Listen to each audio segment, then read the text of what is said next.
Magandang hapon! Kumusta po? Narito po ulit ang update natin para sa lagay ng ating panahon ngayong hapon po ng June 12, 2025. Sa ngayon po ay patuloy pa rin na hanging habagat ang weather system na nakakapekto dito sa ating bansa na patuloy pa rin na hinahatak ng dalawang sama ng panahon, pero bukas sa paglayo ng mga sama ng panahon na yan ay unti-unti na po nahihina ang epekto ng habagat simula bukas hanggang po sa weekend, pero posibleng iiral ulit ang Intertropical Convergence Zone dyan po sa may Mindanao na siya naman pong magpapaulan sa southern part ng ating bansa, lalo na po sa dakong hapon at gabi. Samantala ang bagyong si Wutip na nananatili pa rin sa silangan ng Vietnam ay nagbabanta na po na tatama hanggang bukas dyan po sa may Hainan, southern part ng China, at posibleng baybayin niya ang mainland China mula baba pa northeastward mula Sabado hanggang po sa Lunes.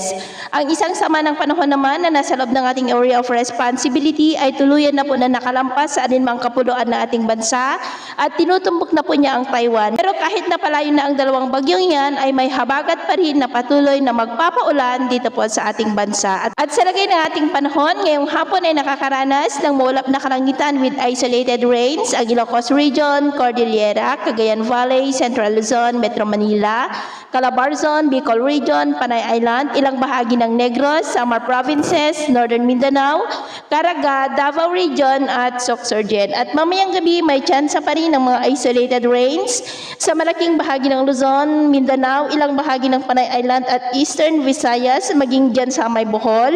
Kaya mag-ingat po tayo dahil posible pa rin ang mga banta po ng mga pagbaha at pagguho ng lupa. At sa atin naman pong mga baybayin, dahil sa habagat ay maalon po ngayon sa kanlurang baybayin ng Luzon, maging sa mga baybayin ng mga isla ng extreme northern Luzon, ng mga alon po ay posibleng aabot hanggang sa 1.8 to 2.5 meters height. Kaya hanggat maaari, ay iwasan na muna natin ang papalaot dyan sa mga may kulay pula para mas makaiwas sa mga sakunang pangkaragatan. So, ito ang latest update natin sa araw na ito. At ako pa muli si James na nagsasabing sa kahit anong pagsubok po na darating sa ating buhay, huwag na huwag po tayong mawawalan ng pag-asa. Thank you and God bless!